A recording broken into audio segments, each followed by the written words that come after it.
Call the Honourable John Banks. Mr. Speaker, this debate today is the inevitable consequence of living well beyond our means. Well beyond our means. Deficits, debts and diaspora.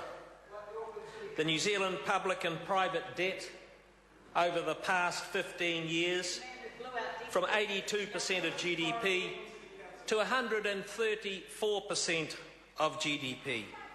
As a nation, we haven't paid our way since 1973. And as the Labor Party frontbencher said earlier in the debate, how can you pay your way if you're not exporting enough to pay for the stuff you're buying offshore? Last year, this government needed to borrow $18.8 billion from the savings of other citizens of other countries, mainly the Chinese. The fifth largest per capita borrowings in the OECD. The Treasury says we'll need to borrow another $12 billion this year. I suppose the good news is that this sale of these assets will produce, at the top end of the green, $7 billion, and that will pay the Crown account for 7 months. Therein lies the challenge for every single member of this Parliament. And it is no good carping on about government cutting into structural spending when in opposition you have no idea how you're going to fund that spending if it's not cut. And therein lies the challenge for the opposition. Our mounting debts and deficits are met with New Zealanders seeing the writing on the wall. As I hear in this Parliament today, the flapping of the wings as the chickens come home to roost. And I predicted early in the first entry into the global recession some 6 years ago that unless we urgently cut our cloth, we would find ourselves borrowing an insurmountable amount of cash from the savings of others, mainly the Chinese. And so many of our people, 1 every 15 minutes, is fleeing this country for new opportunities in Australia. And that's what this debate should be all about. How do we get the million well-educated, highly motivated New Zealanders that live in Australia back to the Southwest Pacific to raise their families here? In the year to January, we set the dubious record of 38,100 New Zealanders that have fled this country. Those who worry on the other side of this Parliament about selling things need to ask themselves a real hard question. How does New Zealand pay its way? And this is the question myself and other ministers from the National Party coalition in this Parliament are asking in the Cabinet committees every day. Because I want to put some heavy-duty pigment into the lighter colour of the National Party's recent reflex blue. We've got to move away from spending, borrowing and hoping to a place where we get, which is dealing with the serious current account deficit profile. Economic growth, prosperity and jobs will come from research and development, innovation, science and technology, along with work-placed skills training and opportunity for so many people that are looking for an opportunity to contribute. For too long, ACT has watched as successive governments abandon fiscal prudence. Successive governments have abandoned fiscal prudence. And the last 5 years of the Labor government in this country, government spending as a percentage of GDP went from 26% to 33%, the highest of any country in the OECD. And that's why we have fought so hard to have ACT's spending cap bill introduced. ACT spending cap bill introduced into the Public Finance Act to control government expenditure and keep politicians on a budget.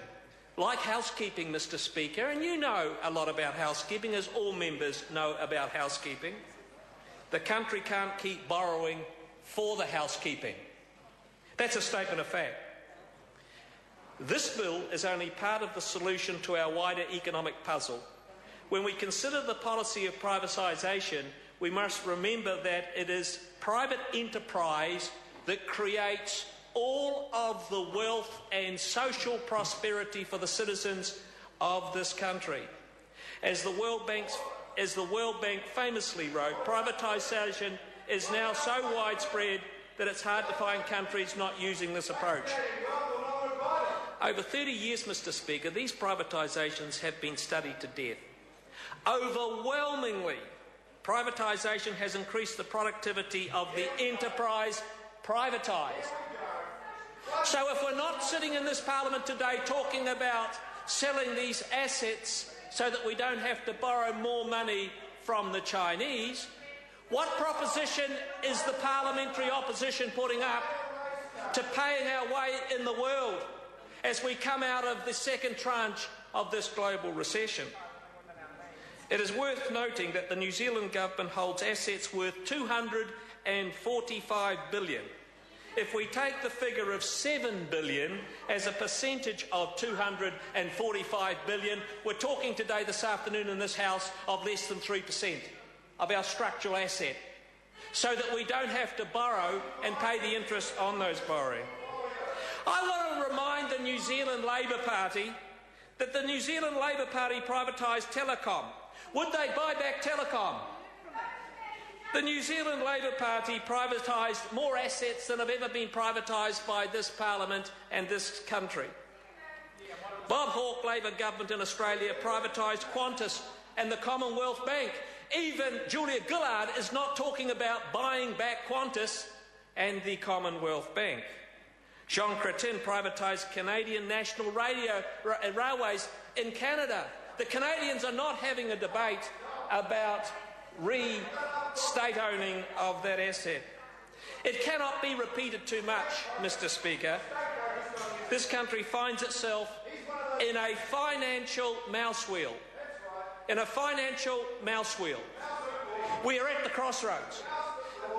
4 years ago, $2 billion. This year, $50 billion worth of debt. In 3 years, $75 billion worth of debt. And today we're talking about selling, at the top of the green, 3% of our total economic infrastructure base in these transactions. It makes more sense than just borrowing and spending and hoping. I want to hear from the Parliamentary Labour Party exactly where they propose to curtail government expenditure so that one day we won't wake up, Mr. Speaker, come into this Parliament and say, what can we sell? What can we sell? What is there left to sell? This government needs to cut its cloth. I've told the government that we need to lift the rate of superannuation from 65 to 67. That's why I wouldn't take it. And that alone would save $1.5 billion a year. A small interest rate on the $12.2 billion worth of student loans would save $550 million a year. We need to cut our cloth. We need to live within our means. We need investment, growth and jobs. We need to grow the economy. We need to pay our way. And I'm here to support this government so that the parliamentary opposition is not sitting on this side of the House come 3 years less 100 days. I call the Honourable David Cunliffe. The most interesting thing about the speech that's just completed is that it was a national